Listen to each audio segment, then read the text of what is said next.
हरियाणा के मुख्यमंत्री मनोहर लाल ने बीजेपी के राष्ट्रीय अध्यक्ष जेपी नड्डा के नेतृत्व में अयोध्या पहुंचे, जहां उन्होंने पवित्र सरयू घाट पर पूजा अर्चना की और सभी बीजेपी शासित राज्यों के मुख्यमंत्रियों के साथ राम जन्मभूमि के दर्शन किए।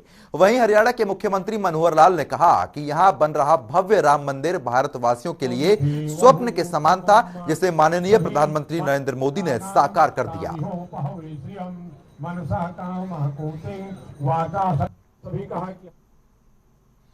हरियाणा के मुख्यमंत्री मनोहर लाल ने ग्रुप कैप्टन वरुण सिंह को उनके साहस और जज्बे को सलाम करते हुए ट्वीट कर उन्हें भावभीनी श्रद्धांजलि दी। पिछले दिनों तमिलनाडु के कुन्नूर में हुए हेलीकॉप्टर हादसे के दौरान ग्रुप कैप्टन वरुण सिंह घायल हो गए थे। उनके हादसे के बाद से उनका अस्पताल में इलाज चल रहा था। इस हादसे में देश के पहले सीडीएस विपिन रावत और उनकी पत्नी के साथ साथ अन्य सैन्य अधिकारी का भी निधन हो गया था।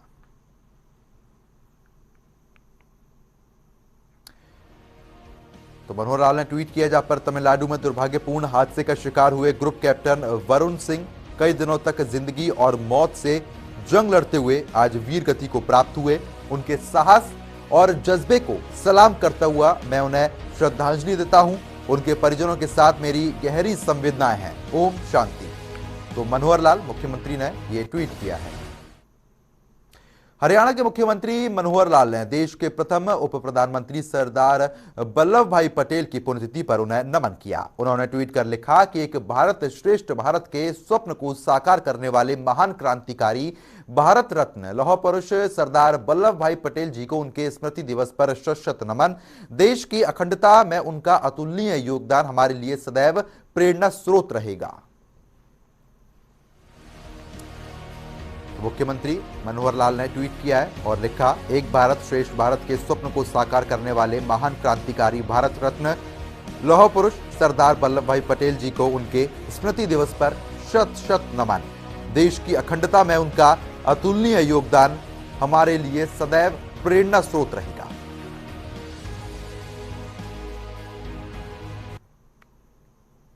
तो वहीं हरियाणा के शिक्षा एवं वन मंत्री कंवरपाल गुर्जर से जनता टीवी ने खास बातचीत की। इस दौरान उन्होंने बताया कि फिलहाल कोरोना के नए वेरिएंट ओमिक्रॉन के चलते अभी स्कूलों को पूरी क्षमता के साथ नहीं खोला जाएगा। आगे भी बच्चों के स्वास्थ्य को देखते हुए फैसले लिए जाएंगे। वहीं कैबिनेट मंत्री कंवरपाल गुर्जर ने कई अहम मुद्दों पर जानकारी दी। देखिए, हरियाणा में 1 दिसंबर से पूरी क्षमता के साथ स्कूल खोले जाने थे, लेकिन ओमिक्रॉन वेरिएंट के देखते हुए सरकार ने इस फैसले को वापस ले लिया था और इसके साथ ही तमाम मुद्दों पर बातचीत करने के लिए मेरे साथ हरियाणा के शिक्षा एवं वन मंत्री कंवरपाल गुर्जर हैं। सर, स्कूलों को लेकर अब क्या स्थिति है? देखिए, स्कूल सबसे पहले हमने स्कूल खोले थे और हमारे स्कूल बिल्कुल ठीक से चल रहे हैं और अभी 1 दिसंबर से हमने निर्णय लिया था कि हम फुल कैपेसिटी के साथ स्कूल खोल लेंगे, पूरे टाइम के लिए खोल लेंगे। लेकिन जो नया वेरिएंट आया उसको देखते हुए हमने उस अपने निर्णय को उसको स्थगित कर दिया और जब तक हम नहीं समझते कि बच्चे पूरी तरीके से सुरक्षित हैं तो तब तक ये स्कूल हम इसी कैपेसिटी के साथ खोल लेंगे। जब हमें लगेगा कि अब इसका प्रभाव जो है वो कम है और जो इसके विशेषज्ञ हैं जब उनकी राय लेंगे तो निश्चित तौर से उसके बाद स्कूल खोल लेंगे। तो अभी जो है वो फुल कैपेसिटी के साथ स्कूल खोलने का कोई विचार नहीं कर रहे हैं? सर नहीं, अभी फुल कैपेसिटी के साथ नहीं। जिस प्रकार से पहले से स्कूल चल रहे उसी प्रकार से चलते रहेंगे और ऑनलाइन एजुकेशन भी उसी प्रकार से चलती रहेगी। सर, जो दिल्ली एनसीआर के क्षेत्र में जो 4 जिलों के स्कूल बंद किए गए थे, जो दिल्ली में जिस तरीके से प्रदूषण का मामला था और सुप्रीम कोर्ट ने इस मामले में जो आदेश दिए थे, अब उस तरफ की क्या स्थिति है? देखिए, वो चीफ सेक्रेटरी के आदेश थे और जिस प्रकार से कोर्ट ने कोई आदेश दिया उसके आदेश के ऊपर चीफ सेक्रेटरी ने आदेश दिए थे और जैसे स्थिति सामान्य होगी तो निश्चित तौर से स्कूलों को खोल दिया जाएगा। अभी सर, हरियाणा में जो अगले शैक्षणिक सत्र के जो एग्जाम होने हैं उसको लेकर क्या जो है वो फीडबैक है? टीचर्स जो है वो ऑनलाइन क्लास लगा रहे हैं, साथ ही बच्चे जो है वो भी स्कूल में जा रहे हैं, हालांकि पूरी क्षमता के साथ अभी नहीं जा पा रहे हैं। किस तरह से बच्चों को क्या कहेंगे, शिक्षकों को क्या कहेंगे कि एग्जाम पूरे समय पर होंगे? किस तरह से क्या तैयारी रहेगी?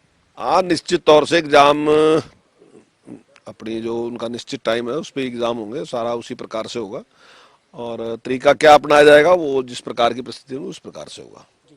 सर, आपके पास शिक्षा के साथ साथ वन विभाग भी है और वन मंत्री के नाते आपसे जानना चाहता हूं कि आपने एक घोषणा की थी कि जो बुजुर्ग पेड़ है यानी जो सबसे पुराने पेड़ है उनको आप पेंशन जो है वो लगाएंगे, तो वो पेंशन को लेकर अभी क्या स्थिति है? हाँ, उसका निर्णय हमारा बिल्कुल फाइनल है और जल्दी वो पेंशन शुरू करने वाले हैं और जो पेड़ हैं उनकी गणना हमने कर ली है और 3000 से ज़्यादा पेड़ जो हैं ऐसे हमने चिन्हित किए हैं। लेकिन जैसा आपका चैनल है और दूसरे भी चैनलों से हम के माध्यम से भी हम ये जानकारी भी देना चाह रहे हैं कि अगर किसी को भी ये लगता है कि उसका पेड़ चिन्हित नहीं हुआ तो वो उसकी एप्लीकेशन हमारे डीएफओ के ऑफिस में दे सकते हैं और निश्चित तौर से उसकी जांच करके उसकी पेंशन भी हम देंगे। सर कितनी पेंशन जो है वो रखी गई है और ये क्या सालाना होगी? और साथ ही साथ ये भी जानना चाहता हूँ सर, करीब जो 3000 पेड़ चिन्हित किए गए हैं उनके मालिक जो हैं वो सेल्फ डिक्लेरेशन पे हैं या फिर पंचायत के स्तर पर, या किस तरह से उनका जो है वो तय किया गया है? देखिए, उनकी पेंशन है, जैसी जो बुजुर्गों की पेंशन है उसकी राशि उसी के हिसाब से रहेगी। जैसे बुजुर्गों को मंथली पेंशन देते हैं उसको पेड़ को जो है सालाना पेंशन दी जाएगी और पेंशन भी उसी प्रकार से बढ़ाई जाएगी। 250 रुपये साल जिस प्रकार से उनकी बढ़ा रहे हैं तो पेड़ की भी पेंशन उसी प्रकार से बढ़ाएंगे। पेड़ जहाँ भी जिसके भी, अगर प्राइवेट लैंड में है तो प्राइवेट लैंड में जिसके भी खेत में है उसको पेंशन दी जाएगी। अगर वो कहीं सार्वजनिक स्थान पे है तो वो, अगर कोई मंदिर है, मस्जिद है, जहाँ भी है तो उसको पेंशन देंगे। सर शीतकालीन सत्र हरियाणा विधानसभा का 17 तारीख से शुरू होने जा रहा है। विपक्ष तमाम मुद्दों के ऊपर सरकार को घेरने के लिए तैयार है। खासतौर पर नौकरियों में धांधली और भर्ती में जो घोटाला है उसको लेकर इस बार विपक्ष जो है वो आक्रामक तैयारी के साथ है। सरकार का क्या रुख रहेगा? देखिए, ये विपक्ष की जिम्मेदारी है कि वो ऐसे मुद्दे कोई भी है उनको उठाए और ये हमारी जिम्मेदारी है कि जो भी वो मुद्दे उठाएं उनका हम जवाब दें। तो अगर वो कोई भी सवाल उठाएंगे तो निश्चित तौर से जवाब देंगे। और जहाँ तक नौकरियों की बात है तो नौकरियों में अगर किसी ने भी गड़बड़ की, चाहे पेपर लीक होने की बात है और चाहे HPSC की जो बात है, तो हमने हर एक उस पर कार्रवाई की है और उसको भविष्य में इस प्रकार की घटनाएं ना हो उसके लिए हम कानून लेके आए। और अगर अब कोई पेपर लीक करने का प्रयास करेगा तो निश्चित तौर से उसको 10 साल की सजा और जो भी खर्चा उसमें हुआ है तो सारा खर्चा उससे वसूल करेंगे। सर आज रणदीप सिंह सुरजेवाला और हरियाणा कांग्रेस की अध्यक्ष कुमारी सैलजा ने संयुक्त तौर पर प्रेस कॉन्फ्रेंस की और सरकार पर आरोप लगाया कि हरियाणा की सरकार जो है वो बचाने का काम कर रही है और पर्दा डाल रही है पूरे मामले पर। बड़े मछली जो है वो शिकार ना हो इसलिए इस तरीके की कार्रवाई कर रही है सरकार। देखिए, जो बड़ी मछलियां थी, इस प्रकार के काम होते थे, वो कांग्रेस का दौर था जिसमें भर्तियां आज कैंसिल लग रही होने, ऐसे लोगों को भी नौकरी पे लगा दिया जिनके पास डिप्लोमा था ही नहीं। और उन कुछ लोगों को लगाने के चक्कर में या कुछ पैसा ऐंठने के चक्कर में कुछ लोगों को उसमें, तो जो योग्य लोग थे उनकी नौकरी भी उन्होंने खराब कर दी अपने इस प्रयास से। तो वो सारे के सारे घोटाले जो है उनके सामने आने लग रहे, आज दिखाई दे रहे हैं। लेकिन हमारी सरकार ने जो है जो बात कही थी बिना पर्ची बिना खर्ची की, उस पर कायम है और हरियाणा की जनता इस बात पे विश्वास करती है कि हम उस प्रकार से नौकरियां देने लग रहे हैं। ठीक है, कहीं कहीं कोई कमी आ जाती है, अगर कोई कमी आई तो निश्चित तौर से उस पर हम कार्रवाई कर रहे हैं। हमारे साथ हरियाणा के शिक्षा वन मंत्री कंवरपाल गुर्जर थे जिन्होंने तमाम मुद्दों पर बातचीत की। खासतौर पर कंवरपाल गुर्जर का साफ कहना है कि हरियाणा में पारदर्शिता के साथ नौकरियां दी जा रही है, अगर कहीं कोई खामी सामने आई है तो उस पर कार्रवाई भी की गई है। वीडियो जर्नलिस्ट विजेंद्र के साथ पवन सिंह और जनता टीवी, चंडीगढ़। अम्बाला छावनी के सनातन धर्म कॉलेज में 26वीं हरियाणा राज्य एम्बुलेंस प्रतियोगिता के समापन समारोह का आयोजन किया गया। इस मौके पर हरियाणा के राज्यपाल मुख्य अतिथि के तौर पर वहां मौजूद रहे। वहीं गृह एवं स्वास्थ्य मंत्री अनिल विज ने विशिष्ट अतिथियों की तौर पर शिरकत की है। Saint John ambulance brigade wing एवं district Saint John ambulance centre Ambala की ओर से 3 दिवसीय एम्बुलेंस प्रतियोगिता का आयोजन किया गया। इस प्रतियोगिता में प्रदेश के सभी जिलों से 356 प्रतिभागी शामिल हुए। इस दौरान रक्तदान कैंप भी लगाए गए जहां लोगों ने बढ़ चढ़कर रक्तदान किया।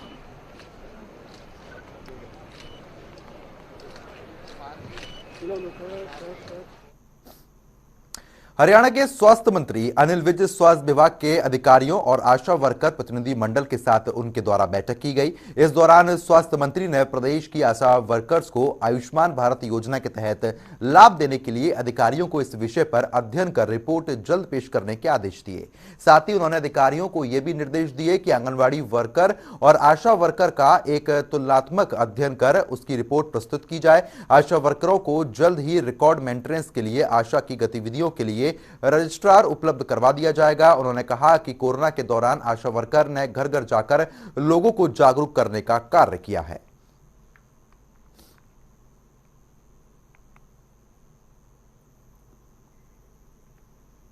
तो वहीं सोनीपत में कष्ट निवारण समिति की बैठक हुई जिसकी अध्यक्षता प्रदेश के परिवहन मंत्री मूलचंद शर्मा ने की।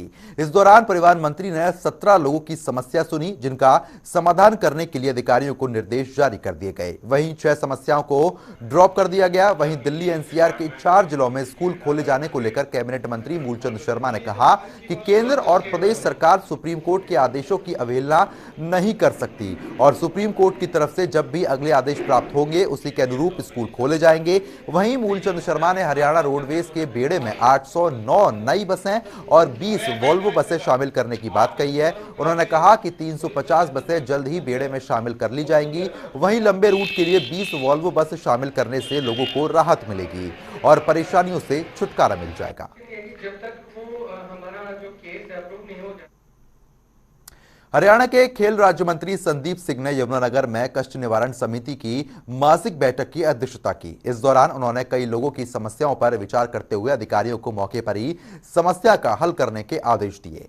वहीं खेल राज्य मंत्री ने यह भी कहा कि हरियाणा सरकार खेल नीति में बदलाव कर रही है और इस बदलाव के तहत जो खिलाड़ी जब तक खेलना चाहता है तब तक वो खेल सकता है, उसे खेलने का मौका दिया जाएगा। देखिए 11 मैटर थे हमारे यहाँ पर और कुछ फ्रेश, और जिसमें से 7 के करीब हमने इसको कंप्लीट हो चुकी थी कार्रवाई। और इसमें सबसे मेन एक ये है कि डिपो लाइसेंस होल्डर थे, उनकी काफ़ी शिकायतें थी और उसमें उनकी रिकवरी भी कर दी गई है, लेकिन फिर भी उनका रवैया काफ़ी ख़राब था और लोगों के प्रति वो काफ़ी गलत व्यवहार कर रहे थे और काम ढंग से नहीं कर रहे थे और सही से राशन नहीं दे रहे थे। उनके लाइसेंस कैंसिल किए ऑर्डर। निजी डॉक्टर के लिए हमने सीएमओ साहब को आदेश दे दिए हैं कि आप कमेटी बिठाकर उसके ऊपर स्ट्रिक्ट कार्रवाई करें, क्योंकि एक गुड़िया कह सकते हैं, बच्ची कह सकते हैं, उनके साथ उनकी पथरी का इलाज ऑपरेशन होना था, तो वो नेग्लिजेंसी अनगैली जिसको बोलते हैं उसके कारण से वो पीड़ित हैं अभी भी, और उसकी कार्रवाई भी करनी है और उसको मैंने रिकवरी के लिए भी उनको कहा कि इनकी रिकवरी भी करवाई जाए। देखिए हमने आउटस्टैंडिंग स्पोर्ट्स पर्सन पॉलिसी जो है वो बनाई है, जिसमें आप लगभग देख लीजिए 550 पोस्ट जो क्रिएट की थी वो बाकी जो डिपार्टमेंट में या बाकियों में जो होती थी उसमें क्या होता था कि आप नौकरी लग जाते, आप गेम नहीं कर पाते, आप प्रैक्टिस नहीं कर पाते, आपको डे 1 से ही ऑफिस में काम करना पड़ेगा। तो जो अभी पॉलिसी है वो इसी आधार पर बनी है कि जिससे कि बच्चा जब तक खेल सकता है खेले, और उसके बाद जब वो अपनी स्पोर्ट्स करियर से संन्यास लेता है तो वो फेडरेट अपने डिपार्टमेंट में आकर अपने आने वाले जो जनरेशन जो बच्चे हैं उनके ऊपर दें, क्योंकि उनकी पीएचडी ही वो, उनकी मास्टरी ही वो अपनी गेम है, तो उसके ऊपर वो। हरियाणा के मुख्य सचिव संजीव कौशल ने बुधवार को चंडीगढ़ में हरियाणा कौशल रोजगार निगम के बोर्ड ऑफ डायरेक्टर की पहली बैठक की अध्यक्षता की। बैठक में निगम द्वारा विभिन्न विभागों में कर्मचारियों की तैनाती के लिए तैयार की गई नीति को एक्स पोस्ट फैक्टो दिया गया है। बैठक में मुख्य सचिव को अवगत कराया कि सरकारी विभागों और उपक्रमों में अनुबंध आधार पर कर्मचारियों की नियुक्ति के लिए हरियाणा कौशल रोजगार निगम बनाया गया है। नियुक्ति प्रक्रिया को सुगम और सुव्यवस्थित करने के लिए निगम के वन स्टॉप आईटी पोर्टल का शुभारंभ किया जा चुका है। नीति के मुताबिक सरकारी विभाग और संस्थाएं इस पोर्टल पर कर्मचारियों की आवश्यकता के बारे में अधिसूचित करेंगी और जरूरत के मुताबिक निगम द्वारा इन विभागों को कर्मचारी उपलब्ध करवाए जाएंगे। इन कर्मचारियों का वेतन का भुगतान ईपीएफ और ईएसआई का लाभ निगम द्वारा सुनिश्चित किया जाएगा।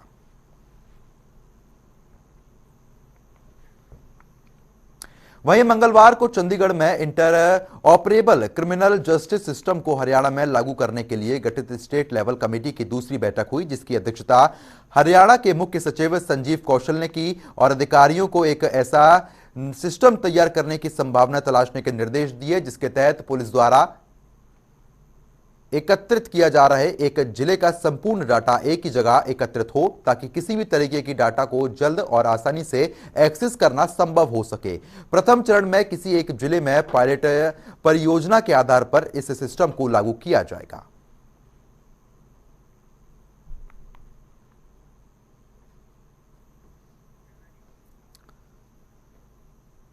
तो वहीं चंडीगढ़ में सहकारिता मंत्री डॉक्टर बनवारी लाल से जनता टीवी ने खास बातचीत की। इस दौरान उन्होंने कहा कि गन्ने की पिराई का सीजन चल रहा है और सभी शुगर मिलों में ठीक तरीके से पिराई जारी है। किसी भी मिल में कोई परेशानी नहीं है और किसानों को भी कोई दिक्कतों का सामना नहीं करना पड़ रहा है। हरियाणा में गन्ने की पिराई का सीजन जारी है और पिछले दिनों हरियाणा के सहकारिता मंत्री डॉक्टर बनवारी लाल ने प्रदेश की कई शुगर मिलों में जाकर जो शुरुआत है पिराई के सीजन की वो की थी। और इस वक्त बातचीत करने के लिए मेरे साथ डॉक्टर बनवारी लाल हैं। सर, प्रदेश की तमाम शुगर मिल में आप पहुंचे और आपने वहां पर पिराई का जो सीजन शुरू जो है वो उसकी शुरुआत की। अभी क्या स्थिति है सर, आपके पास क्या रिपोर्ट है? शुगर मिल किस तरीके से चल रही है? किसानों को कोई दिक्कत है या नहीं है? देखो, जिस तरह से हम सभी शुगर मिल्स का समय से पहले ही अभी शुभारंभ किया था क्रशिंग का, और पलवल में सबसे पहले 26/10 को हमने शुरू कर दिया था। और उसके बाद शुरू में 1-2 दिन उसकी दिक्कत आई थी, बारिश की वजह से बगास वगैरह गीला था। और उसके बाद अब निरंतर मिल अच्छी चल रही है, और सारी मिल जितनी भी हमारी 10-11 शुगर मिल्स हैं सबकी सब अच्छी चल रही है। किसी तरह की कोई रुकावट या किसी तरह की कोई समस्या अभी हमें रिपोर्ट नहीं हुई है, ना ही किसानों की तरफ से कोई किसी तरह का विरोध आया है। और मुझे पूरा विश्वास है कि जिस तरह से पिछले साल हमारी सारी शुगर मिल्स निरंतर अच्छी चली हैं और किसी तरह की रुकावट नहीं आई, और अब की बार भी सही चलेंगे, ऐसा मुझे पूरा विश्वास है। डॉक्टर साहब, पिछले कुछ साल पहले जो है वो शुगर मिलों के बाहर रोड पर लंबी लंबी जो है वो लाइनें गन्ना के जो किसान हैं उनकी ट्रॉलियों की नजर आती थी, लेकिन अब ऐसी क्या व्यवस्था की है? क्योंकि गन्ने की जो ट्रॉलियां हैं उनकी लंबी लाइनें नहीं है, बल्कि किसान जो है वो सीधा मिल जा रहा है और अपना गन्ना वहां पर उतार के वापिस आ पा रहा है। तो क्या ऐसी व्यवस्था की है कि गन्ने की जो ट्रॉलियां थी वो अब उस तरह से सड़कों पर नहीं है? देखो, हमने पिछले साल से ही किसानों के लिए ऑनलाइन सर्विस शुरू की थी, और किसान को उनके मोबाइल के ऊपर एक मैसेज आता है कि भाई आप इस टाइम अपने घर से चलें, और लंबी लाइन लगाने की ज़रूरत नहीं पड़ती किसान को, ना वहाँ वेट करने की ज़रूरत पड़ती, और किसान आता है और अपना गन्ना देकर चला जाता है। तो ये मोबाइल पे मैसेज होने की वजह से किसान को एक ये रहता है भाई अब जाऊंगा तो मेरा गन्ना इतने टाइम तक मैं फारिग हो जाऊंगा। तो ये बड़ी अच्छी सुविधा किसानों के लिए है, उनको कोई परेशानी अब होती नहीं। गन्ना किसानों की पेमेंट की अगर बात करें तो ये जो चालू पिराई सीजन है, इसकी जो गन्ना किसानों की पेमेंट है वो किस तरह से की जाएगी, और पिछली जो सीजन की क्या कोई पेमेंट बकाया है या नहीं है? पिछले सीजन में किसी भी किसान की मतलब गन्ने का जो था बकाया नहीं है, क्योंकि हमने समय पर पेमेंट की है। और अब की बार भी हमने सभी को एमडीज को दिशा निर्देश दिए हुए हैं कि गन्ने की जो पेमेंट है किसानों की वो समय पर की जाए, और अब की बार भी गन्ने की पेमेंट समय पर किसानों को की जाएगी। डॉक्टर साहब, गन्ने का रेट इस वक्त हरियाणा में किस रेट पर गन्ना किसानों से गन्ना खरीदा जा रहा है, और या ये रेट जो है ये दूसरे प्रदेशों के मुकाबले में कितना है? देखो, हमारा पूरे देश के अंदर पिछले योजना में पिछले सीजन में भी सबसे ज़्यादा था, और आज भी देश के अंदर सबसे ज़्यादा जो हमारी अगेती है उसका 362 रुपये, और जो पछेती है उसका 355 रुपये क्विंटल का रेट है, जो कि पूरे देश के अंदर हरियाणा में सबसे ज़्यादा है। और इसके लिए माननीय मुख्यमंत्री जी को बधाई देते हैं कि उन्होंने किसानों का हित देखते हुए ये गन्ने का रेट बढ़ाया है। बनवारी लाल जी, ये सहकारिता विभाग के नाते आप जो है वो एफेड और वीटा को भी देखते हैं, क्या कोई नई योजना है एफेड को लेकर, जो है वो आउटलेट को लेकर, या फिर वीटा के आउटलेट को लेकर? देखो, वीटा के भी अभी हमने जो बूथ है उनकी एडवर्टाइजमेंट की हुई है, और उसके लिए हमने ये कंडीशन रखी है कि जिसके पास भी 10x8 फीट की जो जगह है वो अवेलेबल है तो वो अप्लाई कर सकता है। और उसके लिए 50,000 रुपये सिक्योरिटी रखी गई है, और वो सिक्योरिटी इसलिए रखी गई उसके बदले में सामान दिया जाएगा, डीप फ्रीजर वगैरह। और जो भी आदमी अप्लाई करना चाहता है वो कर सकता है, और उनको मेरिट के हिसाब से उनकी योग्यता, उनके कई पॉइंट्स रखें उसके हिसाब से वीटा का बूथ दिया जाएगा, ताकि जो प्रदेश के अंदर जो बेरोजगार युवा हैं उनको एक मौका मिले, और अपना सेल्फ जो भारत आत्मनिर्भर भारत का जो माननीय मुख्यमंत्री जी का विजन है वो भी पूरा हो सके। और इसके लिए एफर्ड बाजार भी हम ज़िले में खोल रहे हैं, और 2-3 मेरे ख्याल सरसा में शुरू हो गया है, बाकी और ज़िलों में भी अभी तैयारी चल रही है, जल्दी ही एफर्ड बाजार भी ज़िलों में खोलेंगे। मंत्री जी, जो है वो वीटा की उस लेवल की ब्रांडिंग हो, उस स्तर का ब्रांड वीटा बने, जैसे मदर डेयरी है, अमूल है या वेरका है, उसके साथ एक कंपटीशन में वीटा जो है वो आगे आए, उसको लेकर क्या और प्लानिंग कर रहे हैं? देखो, इसके लिए हमने मार्केटिंग के लिए एजेंसी हायर की हैं, और ज़्यादा से ज़्यादा इसकी मार्केटिंग करेंगे हम वीटा की भी, और ताकि ये वेरका के बराबर आए और उससे भी अच्छा काम करे। तो उसके लिए तैयारियां चल रही हैं, और हम जल्दी ही इसका मार्केटिंग को बढ़ा रहे हैं। सर, सहकारिता मंत्री के नाते आप जो है वो तमाम विभाग देख रहे हैं, उसमें जो ये गांव की जो सोसाइटियां हैं, सहकारी जो बैंक हैं, इनको डिजिटलाइज करने को लेकर कितना आगे बढ़ पाए हैं, क्योंकि आज हर जगह जो है वो एक तरह से डिजिटलाइजेशन पर जोर है, इसमें आप कितना आगे बढ़ पाए हैं और आपका क्या विजन है इसको लेकर? देखो, आज जो हमारी जितनी भी पैक्स हैं सभी पैक्स को कंप्यूटराइज किया जाएगा और उसके लिए कंसल्टेंट हायर किया गया था और उसके रिपोर्ट भी आ चुकी है और जल्दी ही उनका टेंडर करके और हम जल्दी ही इनको सभी पैक्स को कंप्यूटराइज करने जा रहे हैं। बहुत शुक्रिया से बातचीत करने के लिए। हमारे साथ डॉक्टर बनवारी लाल थे, जो सहकारिता मंत्री है। कह रहे हैं कि प्रदेश में जो गन्ने की पिराई का सीजन है वो जारी है, किसानों को किसी तरह की कोई दिक्कत नहीं आ रही है और साथ ही साथ गन्ना किसानों की पेमेंट समय पर हो, इसको लेकर भी अधिकारियों को जरूरी दिशा निर्देश दिए गए हैं। इसके साथ ही वीटा को एक बड़ा ब्रांड बनाने पर भी तमाम तरह की जो रणनीति है वो बनाई जा रही है और उसको लेकर काम किया जा रहा है। वीडियो जर्नलिस्ट विजेंद्र सिंह के साथ पवन सिंह, जनता टीवी, चंडीगढ़। वहीं चंडीगढ़ में परिवहन मंत्री मूलचंद शर्मा ने प्रेस कॉन्फ्रेंस कर कई मुद्दों पर अपनी प्रतिक्रिया दी। इस मौके पर उन्होंने कहा कि किसानों की घर वापसी से रास्ता खुलने के बाद ज्यादा से ज्यादा इंटरस्टेट बस चलाई जाएंगी। साथ ही उन्होंने जानकारी देते हुए बताया कि रोडवेज के बेड़े में 3200 बसें हैं, 500 के करीब किलोमीटर स्कीम की बसें हैं। इसके अलावा 809 नई बसें आ रही हैं। वहीं उन्होंने कोरोना के नए वेरिएंट ओमिक्रॉन से बचाव को लेकर कहा कि कोरोना नियमों का सख्ती से पालन करना होगा। सरकार भी अपने कर्तव्यों का निर्वहन कर रही है।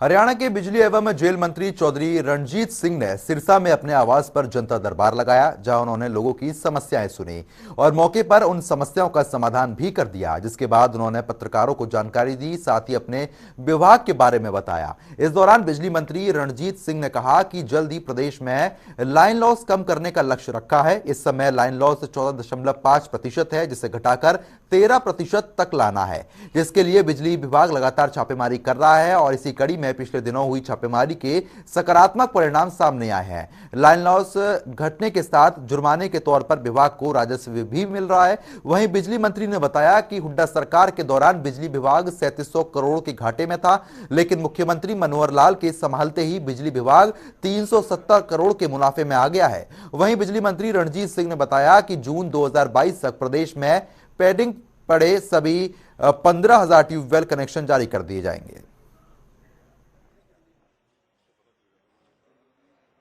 जो डिपार्टमेंट था इसको शुरू में है, जब हुड्डा साहब से टेक ओवर करा, बीजेपी की सरकार बनी तो माननीय मुख्यमंत्री जी के पास था और तब से उन्होंने फाउंडेशन इतनी मजबूत करी कि 3700 करोड़ का जो घाटा था उनके वक्त ये आप ये समझे कि 370 करोड़ रुपया प्रॉफिट में आ गया था। लाइन लॉस 37 से घट के 17% पे आ गया था। 31% था, 31.4 था, उसके बाद 17 पे आ गया था और अब ये पिछले 2 साल में अब ये 14.5% है और परमात्मा ने चाहा तो ये साल ख़त्म होने तक मैं इसे 13% पे ले आऊँगा। इससे ये है कि जो बड़ी चोरी करते थे गांव में, जो बल्ब 2 बल्ब लगाते हैं वो तो करते होंगे चोरी, पर उनका बड़ा मैटर नहीं होता। वहाँ तो 1500 2000 का मामला होता है। बड़ी इंडस्ट्री जो है ना जी, बड़ी इंडस्ट्री भी नहीं करती क्योंकि उन्हें एक नाम होता है, गुडविल होती है, वो नहीं करते। स्मॉल स्केल इंडस्ट्री, आपके गेस्ट हाउसेज, ढाबे हैं, उसके बाद ईंट वाले भट्टे हैं, फिर इसके बाद आपका आरओज हैं या आइस फैक्ट्री, आइस कैंडी वाली हैं, उन फैक्ट्रियों में या जो ये हाईवे पे ढाबे बने हुए बड़े हैं, ये इस तरीके की चोरी करते हैं। उन्हीं पे हमने रेड कराई। वो रेड करने से अभी जो 4th राउंड था हमारा, इसमें कोई 20,000 हमने चेक करे। 526 टीमें थी और एक टीम में 7-8 आदमी थे, मतलब 4000 आदमी सुबह 4 बजे करा था। हमने जैसे गुड़गांव करा तो वहाँ भिवानी और जींद की टीम भेज दी। अगर हमने फरीदाबाद करा तो सर से रिसार की टीम भेजी, ताकि उन्हें पता ही नहीं, कोई किसी को कांटेक्ट नहीं कर सके। और उससे हमने 6 किलोवाट चोरी पकड़ी, 9.5 करोड़ रुपया बरामद हुआ कैश। और उसके बाद आप ये समझो कि सेंट को 3000 के करीब लोगों का 2929 लोगों की चोरी पकड़ी। 15,000 पेंडिंग थे जो इस वक्त हम कर रहे हैं। वो मैं समझता हूँ कि जून 2022 तक सारे कनेक्शन दे दिए जाएंगे। अभी फसल से जैसी, क्योंकि फसल कटी है तो हम लोगों को बीच में ट्रैक्टर ट्राली या जो ट्रक हैं, बड़े व्हीकल जो पोल लेके जाते हैं, ट्रांसफार्मर लेके जाते हैं, उन्हें लोग खेतों में अलाउ नहीं करते। फसल कट जाएगी तो उसके बाद हमारे मशीनें जाएंगी, और हम इसी मई जून में सब कनेक्शन जो पेंडिंग 15,000 है उन्हें पूरा कर देंगे।